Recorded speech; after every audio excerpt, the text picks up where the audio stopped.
હે guys, hello and welcome to our YouTube channel Ronak Purani coaching. તો આજના લેક્ચરમાં આપણે જોઈશું ક્લાસ 12 કેમિસ્ટ્રી ચેપ્ટર નંબર 2 દ્રાવણો એટલે કે સોલ્યુશન. એમાં આપણે વાત કરી રહ્યા છીએ સંખ્યાત્મક ગુણધર્મો એટલે કે ક્વોલિટેટિવ પ્રોપર્ટીઝની. તો એવા ગુણધર્મો જે દ્રાવકણોની સંખ્યા પર આધાર રાખે છે, એમના સ્વભાવ પર આધાર રાખતા નથી. તો એમાં પહેલો જે ગુણધર્મ હતો એ હતો બાષ્પ દબાણમાં સાપેક્ષ ઘટાડો. નેક્સ્ટ જે આપણે ગુણધર્મ જોઈ ગયા એ છે ઉત્કલન બિંદુમાં ઉન્નયન, અને આજે જે આપણે જોઈશું એટલે કે થર્ડ ગુણધર્મ એ છે ઠાર બિંદુ અવનયન એટલે કે depression in the freezing point. Okay, તો આ વસ્તુ શું છે, તો જેને પણ લાસ્ટ ટોપિકમાં ખ્યાલ આવ્યો હોય ઉત્કલન બિંદુ ઉન્નયન એને જ અહીંયા ટપ્પી પડશે. તો સ્ટાર્ટ કરીએ ટોપિક ઠાર બિંદુ અવનયન. તો થોડીક વાર આપણે શું કરી દઈશું, ઉત્કલન બિંદુની પણ વાત કરીશું, બાષ્પ દબાણમાં ઘટાડા એની પણ વાત કરીશું, જેથી કરીને થોડુંક રિવાઇઝ થઈ જાય. ઓકે, તો આ જે સંખ્યાત્મક ગુણધર્મો છે એમાં દરેક વખતે સેમ આપણે એક્ઝામ્પલ લેવાનું છે. કયું એક્ઝામ્પલ લેવાનું છે, કઈ પેટર્ન ફોલો કરવાની છે, તો સિમ્પલ આપણે લઈશું સૌથી પહેલાં શુદ્ધ દ્રાવક. વેરી ગુડ, ચલો શુદ્ધ દ્રાવક લેવાનું છે. એટલે કે શું લેવાનું છે, પ્રવાહી દ્રાવક લેવાનું છે. ઓકે, ચલો એની અંદર આપણે શું નાખીશું, એની અંદર આપણે નાખવાનું છે અબાષ્પશીલ દ્રાવ્ય પદાર્થ. અબાષ્પશીલ દ્રાવ્ય પદાર્થ એટલે હોઈ શકે છે એમાં સુગર હોઈ શકે છે. ઓકે, એટલે કે ખાંડ, ગ્લુકોઝ, શું હોઈ શકે બીજું, યુરિયા હોઈ શકે છે. એ બધા એક્ઝામ્પલ હોઈ શકશે. NaCl હોઈ શકે છે. શુદ્ધ દ્રાવકમાં શું હોઈ શકે, પ્રવાહી તરીકે આપણે મોસ્ટલી પાણી જ લઈશું. ઓકે, ચલો તો એ બંને મિક્સ થઈને બનાવશે દ્રાવણ. ઓકે, ચલો તો આ જે અબાષ્પશીલ દ્રાવ્ય પદાર્થ છે એના આપણે સેકન્ડ નંબર આપી દેવાનો છે, અને જે શુદ્ધ દ્રાવક લીધું છે એને આપણે 1 નંબર આપી દઈશું. ઓકે, તો શું થાય છે, તો આપણને ખ્યાલ છે શુદ્ધ દ્રાવક હોય એના કરતાં જે દ્રાવણ તૈયાર થાય એનું બાષ્પ દબાણ કેવું હોય છે, ઓછું હોય છે. ઓકે, તો શુદ્ધ દ્રાવકનું જે બાષ્પ દબાણ હતું એના આપણે P01 થી બતાવ્યું હતું. ઓકે, આને P02 થી બતાવીએ પણ એ તો કેવું હશે, શૂન્ય હશે, કારણ કે અબાષ્પશીલ છે, બાષ્પ જ નહીં બનાવે તો દબાણ પણ ના જ બને. તો દ્રાવણનું જે બાષ્પ દબાણ છે એને આપણે P કહીએ છીએ. ઓકે, અથવા તો P ટોટલ કહીએ છીએ. ઓકે, અને એ બરાબર શું હોય છે, P1 + P2 હોય છે. Very good. ઓકે, તો બાષ્પ દબાણ આ કેવું હોય છે, ઓછું હોય છે. તો આપણે અહીંયા લખી દઈએ P01 is greater than P1. તો આ થઈ ગયું બાષ્પ દબાણમાં ઘટાડાનો ટોપિક. ઓકે, બાષ્પ દબાણ ઘટી ગયું છે. ઓકે, ઉત્કલન બિંદુમાં શું થતું હતું, તો ઉત્કલન બિંદુમાં આપણે અહીંયા શું લખતા હતા શુદ્ધ દ્રાવક માટે T0B. એના કરતાં જે દ્રાવણનું ઉત્કલન બિંદુ હતું એના માટે લખી દઉં આપણે TB. ઓકે, તો ઉત્કલન બિંદુમાં શું થાય છે, ઉન્નયન.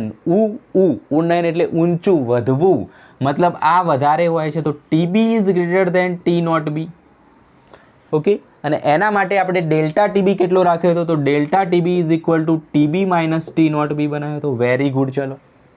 ઓકે, તો એ જ વસ્તુ હવે અહીંયા ફોલો થવાની છે ઠાર બિંદુ અવનયનમાં. કન્સેપ્ટ શું છે, ગ્રાફ શું છે એ તમને સમજાવવાનો ટ્રાય કરું છું. તો જુઓ, આ રીતેનો એનો ગ્રાફ સમજીશું આપણે. ઓકે, ગ્રાફ કોનો હશે, તો બાષ્પ દબાણ P વર્સિસ તાપમાન T નો ગ્રાફ હશે. ઓકે, આપણી જોડે બે વસ્તુ છે, એક શુદ્ધ દ્રાવક છે અને એક દ્રાવણ છે. આ બંનેની વચ્ચે તો આપણે કમ્પેરિઝન કરવાની છે. ઓકે, કે કોઈ વસ્તુ વધે છે કે ઘટે છે. ઓકે, તો એ બંનેનો આપણે ગ્રાફ પ્લોટ કરીશું. ઓકે, સિમ્પલ વસ્તુ દેખાય છે, પ્રવાહી દ્રાવક કરતાં દ્રાવણનું બાષ્પ દબાણ નીચું, માટે દ્રાવણનો ગ્રાફ ક્યાં આવે, નીચે આવે. ઓકે, તો આ તૈયાર થશે દ્રાવણનો ગ્રાફ. ઓકે, દ્રાવકનું બાષ્પ દબાણ ઊંચું હોય, ઉપર જે બાષ્પ દબાણ વધે છે. ઓકે, તો દ્રાવકનો ગ્રાફ ક્યાં આવશે, ઉપર આવશે. વેરી ગુડ, આ થઈ ગયો ઉપર ગ્રાફ એનો. ઓકે, ચલો હવે સમજો, તો આ આપણે ગ્રાફ કીધો છે દ્રાવકનો. ઓકે, અને આ ગ્રાફ કીધો છે આપણે દ્રાવણનો. કેમ કીધો એ ખ્યાલ આવી ગયો હશે, નીચે કેમ આવે છે એ ખ્યાલ આવી ગયો હશે. ઓકે, ચલો, અને સિમ્પલ વસ્તુ આપણે ખબર છે કે બાષ્પ દબાણ વર્સિસ તાપમાનનો ગ્રાફ કેવો હોય, આ રીતેનો આવે છે.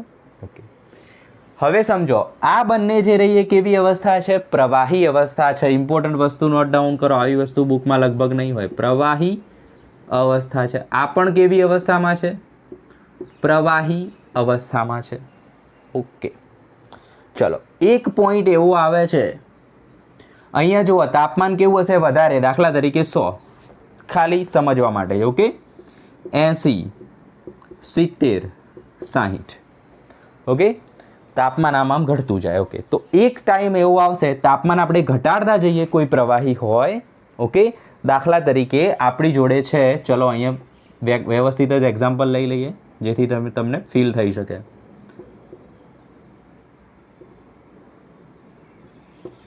ઓકે, 0 ડિગ્રી સેલ્સિયસ એવું માની લો ને, અહીંયા 0 છે. ઓકે, પછી અહીંયા માઇનસ હશે એવું સ્વીકારી લો તમે. તો પાણી છે તો 100 ડિગ્રી સેલ્સિયસથી જેમ જેમ આપણે નીચું કરતા જઈએ, એટલે કે 99 હોય તો કેવી અવસ્થામાં હોય? પ્રવાહી અવસ્થામાં હોય.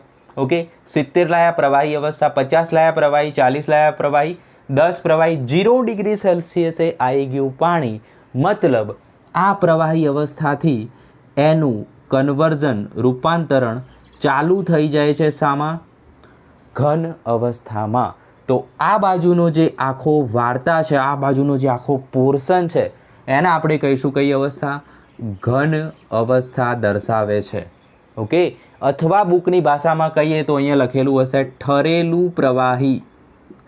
ઠરેલું પ્રવાહી મતલબ પ્રવાહી ઠરી જાય, પાણી ઠરી જાય એટલે શામાં આવી જશે? બરફમાં આવી જશે. ઓકે, તો પ્રવાહી શામાં આવી ગયું? આ પોઈન્ટ પર બરફમાં આવી ગયું. ઓકે, શુદ્ધ દ્રાવક આ પોઈન્ટ પર બરફમાં આવે છે.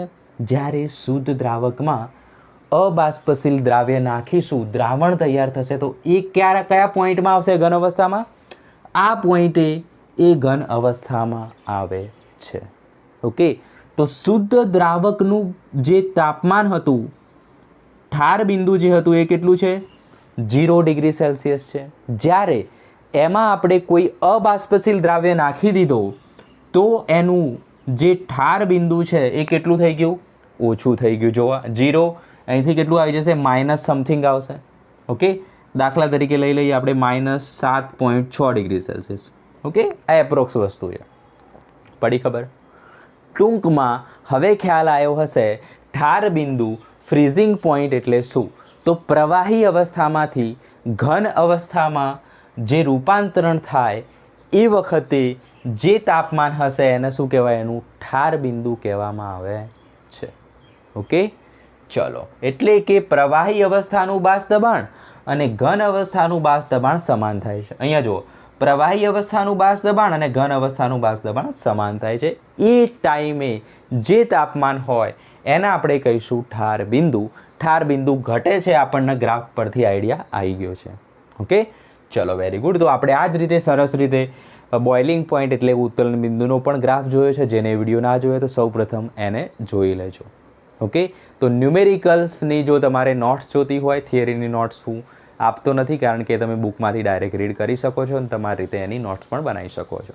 ઓકે, અને જે હું લેક્ચર લઉં છું એ પણ તમે ડાયરેક્ટ નોટ્સ બનાવી શકો છો. ઓકે, તો જાતે બનાવેલી જે નોટ્સ છે એ જ સૌથી બેસ્ટ નોટ્સ હોય છે. બીજા કોઈની નોટ્સ યુઝ ના કરવી જોઈએ. ઓકે, કારણ કે એમાં એને કયા પેરામીટર યુઝ કર્યા હોય એ તમને ખ્યાલ ના હોય, એની શોર્ટ લેંગ્વેજ એને યુઝ કરી હોય એ પણ તમને ખ્યાલ ના હોય, તો બેટર છે કે તમે તમારી નોટ્સ જાતે બનાવો અને એ જ રિફર કરો. ઓકે, PDF મટીરિયલ ઘણું બધું માર્કેટમાં અવેલેબલ હશે, અલગ અલગ ટેલિગ્રામ ચેનલમાં હશે.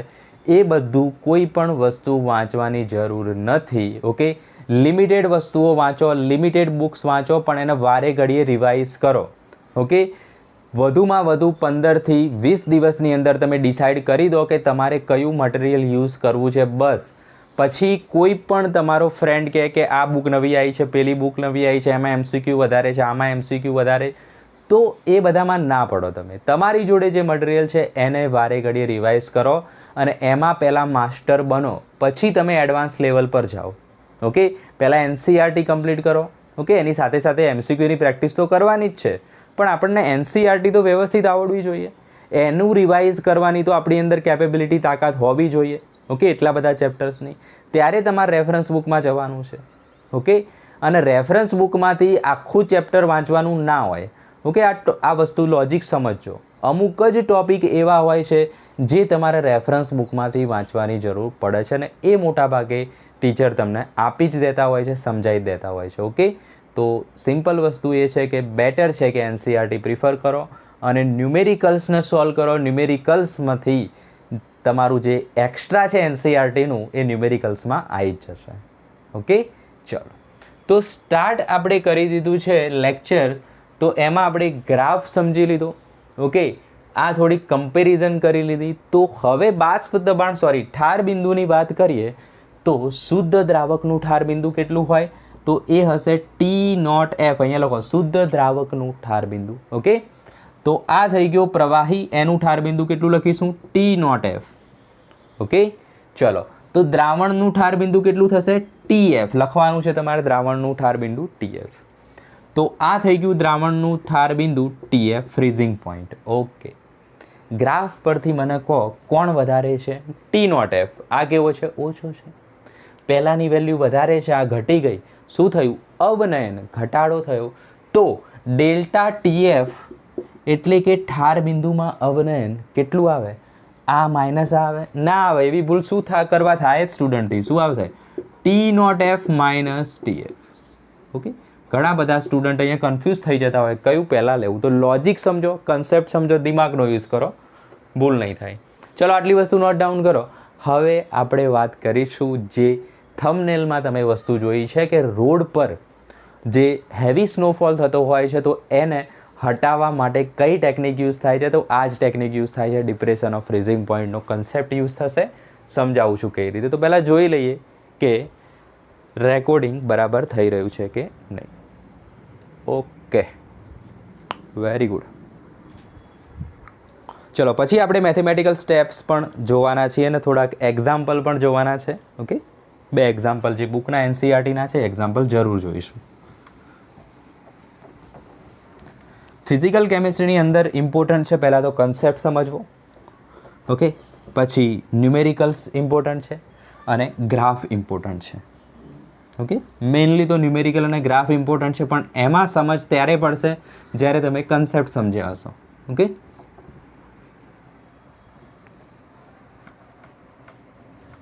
તો શું થાય છે જ્યારે હેવી રેઇનફોલ થાય છે? ઓકે, મોસ્ટલી ફોરેનની અંદર આ વસ્તુ જોવા મળતી હોય છે. રસ્તાઓ બ્લોક થઈ જતા હોય છે. તો આપણે રસ્તો જોઈ લઈએ. આ રીતેનો હોય છે રસ્તો. ઓકે, ચલો એના ઉપર આ રીતે હેવી રેઇનફોલ થઈ ગયું છે. ઓકે, રસ્તો આખો બ્લોક થઈ ગયો છે. ઓકે, ચલો હવે અહીંથી આપણે અહીંયા જવું છે અને રસ્તો થઈ ગયો છે બ્લોક. તો કરીશું શું? ઓકે, ચલો વ્યવસ્થિત ચાલશે. તો જવું છે, શું કરવામાં આવે છે? તો શું થશે? ત્યાં આગળ પણ મ્યુનિસિપાલિટી હશે, એ લોકો શું કરશે? રસ્તો સાફ કરવા માટે આવી જશે. તો એ કઈ ટેકનિક યુઝ કરે છે? ડિપ્રેશન ઓફ ફ્રીઝિંગ પોઈન્ટ કઈ રીતે સમજીશું. તો ધ્યાન આપો. એકચ્યુઅલમાં અહીંયા બરફ હોય એટલે શું ત્યાં આગળ લિક્વિડ નહીં હોય? બિલકુલ હશે. થોડાક પ્રમાણમાં લિક્વિડ પણ હશે. તો એ જગ્યાએ શું થતું હોય છે? બરફ અને એની આજુબાજુ લિક્વિડનું પર હોય. ઓકે, એટલે કે થોડુંક પાણી પણ હોય. તો બરફ અને પાણી વચ્ચે શું થતું હોય છે? સંતુલન સ્થપાઈ જતું હોય છે. ક્યાં આગળ? અહીંયા. ઓકે, શું થાય છે? બરફ અને પાણી વચ્ચે સંતુલન સ્થપાઈ જાય છે. અને શું થતું હોય? તો જેટલો બરફ પાછો પાણીમાં જશે એટલું પાછું પાણી બરફમાં કન્વર્ટ થઈ જશે. બરફ પાછો પાણીમાં જાય એટલું ને એટલું પાછું પાણી બરફમાં કન્વર્ટ થઈ જાય. એટલે બરફ એમ જ રહે છે. ઓકે, ચલો હવે આપણને ખબર છે કે તાપમાન કેટલું હશે બરફમાં કન્વર્ટ થવા માટે? પાણીમાંથી બરફમાં જવું હોય તો કેટલું તાપમાન જોઈએ? 0 ડિગ્રી સેલ્સિયસ જોઈએ. ઓકે, માની લઈએ કે અહીંયા -5 ડિગ્રી સેલ્સિયસ તાપમાન છે. ઓકે, ત્યાં આગળ એટમોસ્ફેરિક ટેમ્પરેચર કેટલું છે? -5 ડિગ્રી સેલ્સિયસ છે. ઓકે, હવે આપણે શું કરીએ છીએ? આપણે NaCl એટલે કે સોલ્ટ નાખીએ છીએ. શું નાખવામાં આવે છે? સોલ્ટ. ઓકે, આના ઉપર સોલ્ટ એટલે કે મીઠું નાખી દેવામાં આવે. ઓકે, સોલ્ટ, NaCl, ક્ષાર નાખી દેવામાં આવે. તો શું થાય? ક્ષાર શું છે? અબાષ્પશીલ દ્રાવ્ય પદાર્થ. આ શું છે? શુદ્ધ દ્રાવક લઈ લો એને. ઓકે, એના ઉપર જે પાણી છે એ શું છે? શુદ્ધ દ્રાવક છે. એમાં આપણે શું નાખી દીધું? અબાષ્પશીલ દ્રાવ્ય પદાર્થ નાખી દીધો. ઓકે, ચલો ખાલી પાણી હતું તો એનું ઠાર બિંદુ ફ્રીઝિંગ પોઈન્ટ કેટલું હતું? 0 degree Celsius. Okay, very good. ચલો, 0 ડિગ્રી સેલ્સિયસ હતું. અને એ વખતે ટેમ્પરેચર કેટલું હતું atmospheric? -5 degree Celsius. 0 degree Celsius હતું તો શું થઈ જશે? પાણી કન્વર્ટ થઈ જશે બરફમાં. ઓકે, બિલકુલ થઈ જશે, કારણ કે એનું ફ્રીઝિંગ પોઈન્ટ છે. હવે શું થાય છે? અબાષ્પશીલ દ્રાવ્ય પદાર્થ જેવો નાખવામાં આવે છે એવું એ શું કરે છે? એ જે પાણી હતું એનું જે ફ્રીઝિંગ પોઈન્ટ હોય છે એ ડિક્રીઝ થઈ જાય છે, જે આપણે અત્યારે થિયરી જોઈ કે નહીં. ઓકે, ઠાર બિંદુ એનું ઘટી જાય. પહેલાં ઠાર બિંદુ આટલું હતું, હવે એનું ઠાર બિંદુ ઘટી ગયું. જેવું આપણે આ વસ્તુ મિક્સ કરી એટલે ઠાર બિંદુ ઘટીને થઈ ગયું માનો કે -15 ડિગ્રી સેલ્સિયસ. ઓકે, એનો મતલબ શું છે? હવે એ પાણીમાં મીઠું NaCl નાખ્યા પછી એ પાણી એવું કહે છે કે જો તાપમાન -15 ડિગ્રી સેલ્સિયસ થશે તો જ હું બરફમાં કન્વર્ટ થઈશ. ખ્યાલ આવ્યો કે ના આવ્યો? કન્સેપ્ટ ક્લિયર થવો જોઈએ. ઓકે, પહેલાં એ 0 ડિગ્રી સેલ્સિયસ હતું શુદ્ધ દ્રાવક. જેવું આપણે અબાષ્પશીલ દ્રાવ્ય નાખીશું, એનું ઠાર બિંદુ ઘટશે, ફ્રીઝિંગ પોઈન્ટ ઘટશે. ફ્રીઝિંગ પોઈન્ટ ઘટશે તો એની ડિમાન્ડ થઈ જશે -15 ડિગ્રી સેલ્સિયસ, તો જ એ બરફમાં કન્વર્ટ થાય, નહીં તો ના થાય. હવે પાછા એટમોસ્ફિયર ટેમ્પરેચર પર આવો. એટમોસ્ફિયરનું તો તાપમાન કેટલું છે? -5 ડિગ્રી સેલ્સિયસ. પાણી કેટલું માગી રહ્યું છે હવે? -15 ડિગ્રી સેલ્સિયસ. મતલબ હવે આ પાણીનું ફ્રીઝિંગ થશે નહીં, એટલે પાછો એ બરફમાં કન્વર્ટ નહીં થાય. ખ્યાલ આવ્યો? હવે બરફમાં કન્વર્ટ નહીં થાય કારણ કે એનું ફ્રીઝિંગ જ નહીં થતું. ઓકે, જો એટમોસ્ફેરિક પ્રેશર -20 હોત તો એ વસ્તુ થઈ જાત. ઓકે, ચલો, તો એના કારણે આ પાણી પાછું બરફમાં જતું નથી. ઓકે, એટલે સિમ્પલ એક જ બાજુ પ્રક્રિયા થાય છે, બરફમાંથી પાણી બને, બરફમાંથી પાણી બને, અને આ બધો બરફ પછી શું જશે? ધીરે ધીરે ઓગળી જશે. તો કન્સેપ્ટ આમાં શું આવ્યો? એક તો ફ્રીઝિંગ પોઈન્ટનો આવ્યો અને બીજો શું આવ્યો? સંતુલનનો. આપણે શું કર્યું? એનું સંતુલન જ તોડી નાખ્યું. ઓકે, તો આ છે એકદમ ક્લિયર કટ કન્સેપ્ટ આ ટોપિક માટેનો. ઓકે, ખ્યાલ હોવો જોઈએ. જો આપણે ઠાર બિંદુ ભણતા હોય તો એની પ્રેક્ટિકલ એપ્લિકેશન વિશે પણ થોડું ઘણું નોલેજ હોવું જરૂરી છે. ઓકે, ચલો, તો હવે એનું થોડુંક મેથેમેટિકલ સ્ટેપ જોઈ લઈશું.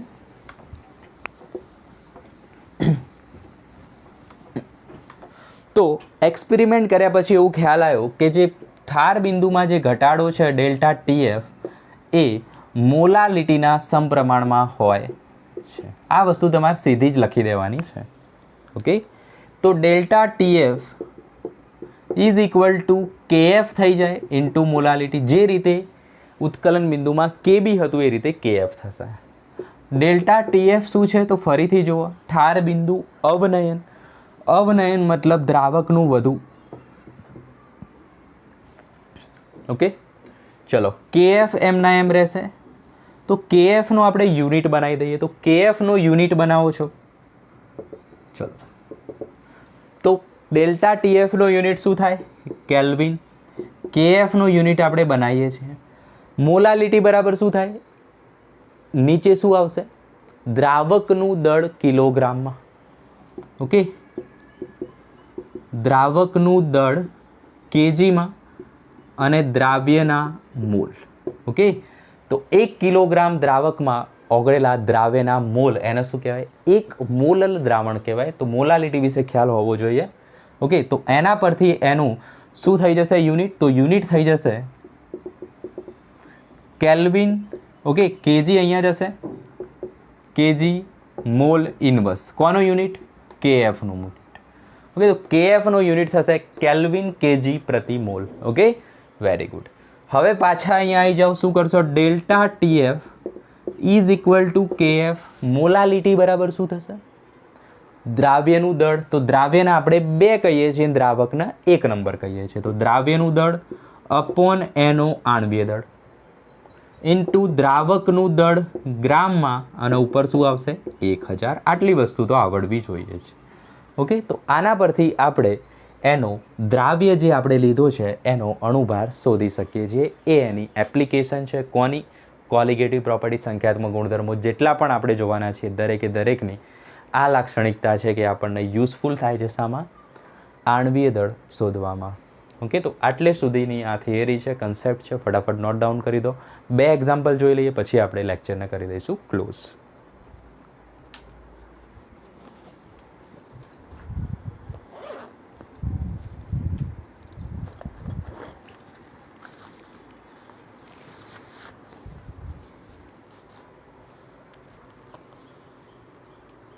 સ્નોફોલવાળી વસ્તુ તમને થોડો કન્સેપ્ટ ક્લિયર હોવો જોઈએ. ના ખ્યાલ આવ્યો હોય તો તમે એને ફરીથી રિપીટ કરી શકો છો.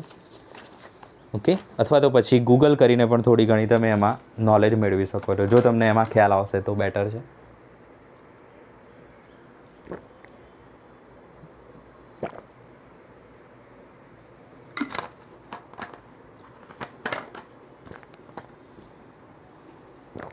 આઈ થિંક લાઈવ લેક્ચરમાં થોડુંક રિઝલ્ટનો પ્રોબ્લેમ આવી રહ્યો છે, એટલે તમારા તરફથી થોડાક એવું વધારે પર્સન્ટેજ લોકોએ કીધું છે કે આપણે રેકોર્ડેડ લેક્ચર જ અપલોડ કરીએ. તો મોસ્ટલી આપણે રેકોર્ડેડ રાખીશું, બરાબર. વચ્ચે વચ્ચે લાઈવ લેક્ચર પણ લેતા રહીશું. MCQ જરૂર સોલ્વ કરાવીશું, ટેન્શન લેવાની જરૂર છે એની. પ્રિપરેશન ચાલુ રાખજો.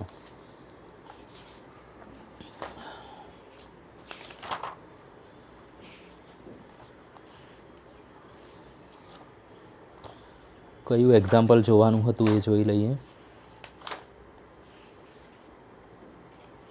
ઓકે, ચલો.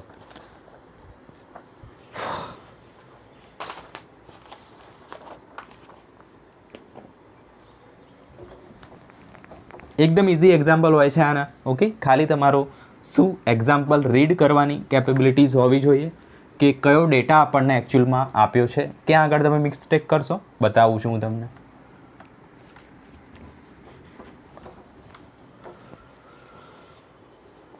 તો 45 ગ્રામ ઇથિલિન ગ્લાયકોલ વાળું તમારું કોયડાનું એક્ઝામ્પલ છે. ઓકે, ઇથિલિન ગ્લાયકોલ 600 ગ્રામ પાણીમાં નાખ્યો છે. એનો મતલબ થયો ઇથિલિન ગ્લાયકોલ એ દ્રાવ્ય છે, 600 ગ્રામ એ પાણી છે, એટલે કે દ્રાવક છે. તો દ્રાવક પાણીનું વજન આપ્યું છે W1 600 ગ્રામ, C2H6O2 ઇથિલિન ગ્લાયકોલ છે જે દ્રાવ્ય છે, એનું વજન આપ્યું છે 45 ગ્રામ. ઓકે, મિક્સ કરી દીધું છે. ઠાર બિંદુ અવનયન શોધો. ઠાર બિંદુ અવનયન શોધો અને દ્રાવણનું ઠાર બિંદુ શોધો. KFની વેલ્યુ આપી છે 1.86 કેલ્વિન kg મોલ ઇન્વર્સ. તમે યુનિટ ચેક કરી શકો છો. ઓકે, જુઓ તમે ક્યાં ભૂલ કરશો. તમે ભૂલ કરશો ઠાર બિંદુ અવનયન એટલે શું, દ્રાવણનું ઠાર બિંદુ એટલે શું. એટલે કે ઠાર બિંદુ અવનયન એ T0F છે, TF છે કે ડેલ્ટા TF છે. ઘણા બધા સ્ટુડન્ટને 41% સ્ટુડન્ટને અહીંયા ચક્કર આવી જતા હોય, અહીંયા જ ચક્કર ખાઈને પડી જતા હોય. દ્રાવણનું ઠાર બિંદુ એટલે શું, તો કે ભાઈ TF આવશે કે T0F આવશે, ચક્કર આવી ગયા, પતી ગયું. તો એના માટે શું જરૂરી છે, કન્સેપ્ટ ક્લિયર હોવો જરૂરી છે. તો ડેલ્ટા TF એ શું છે, ઠાર બિંદુ અવનયન. જ્યારે દ્રાવણનું ઠાર બિંદુ શું છે, TF. ઓકે, જ્યારે દ્રાવકનું ઠાર બિંદુ કેટલું આવે, જે આપણને શોધવાનું નહીં કીધું, પણ દ્રાવકનું કેટલું આવે, શુદ્ધ દ્રાવક એટલે કે T0F. ઓકે, TF બરાબર શું થાય, ડેલ્ટા TF બરાબર જુઓ, ઠાર બિંદુ અવનયન એટલે ઘટાડો થવો. મતલબ પહેલાંનું કેવું હશે, વધુ હશે. પહેલાં કોણ હોય, દ્રાવક હોય. તો T0F minus TF. Very good. આપણે શું શોધવાનું છે, ડેલ્ટા TF. આ બધી વસ્તુઓ આપી છે, મતલબ આપણે કયા ઇક્વેશનનો યુઝ કરીશું એટલું લોજિક તો હોવું જ જોઈએ.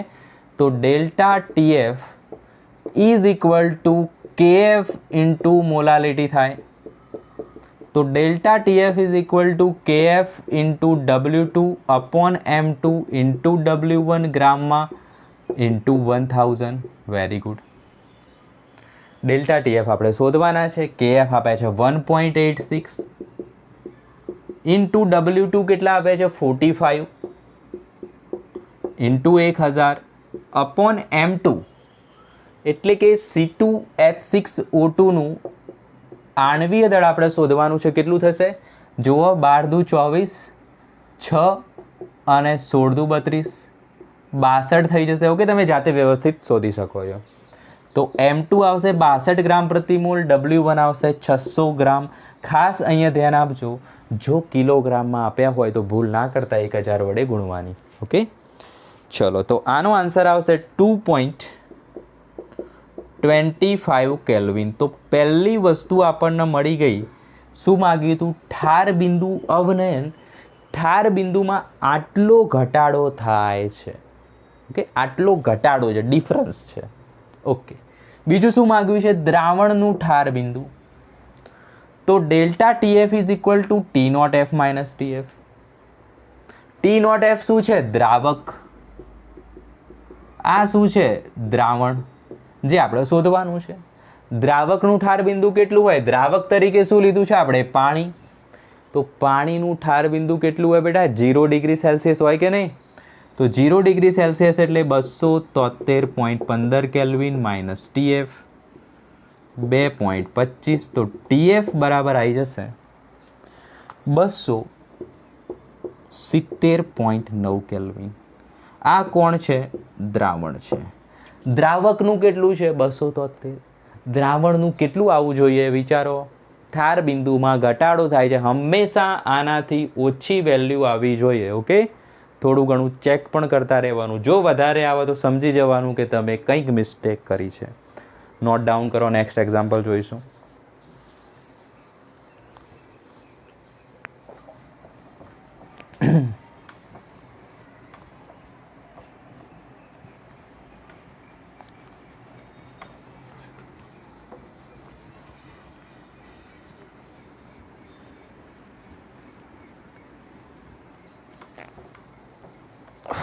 ચલો, તો 1 ગ્રામ અવિદ્યુત વિભાજ્ય દ્રાવ્ય જે 50 ગ્રામ બેન્ઝીનમાં ઓગળેલો છે, એનો મતલબ થયો બેન્ઝીન આપણા માટે દ્રાવક છે. ઓકે, ખ્યાલ આવી જવો જોઈએ.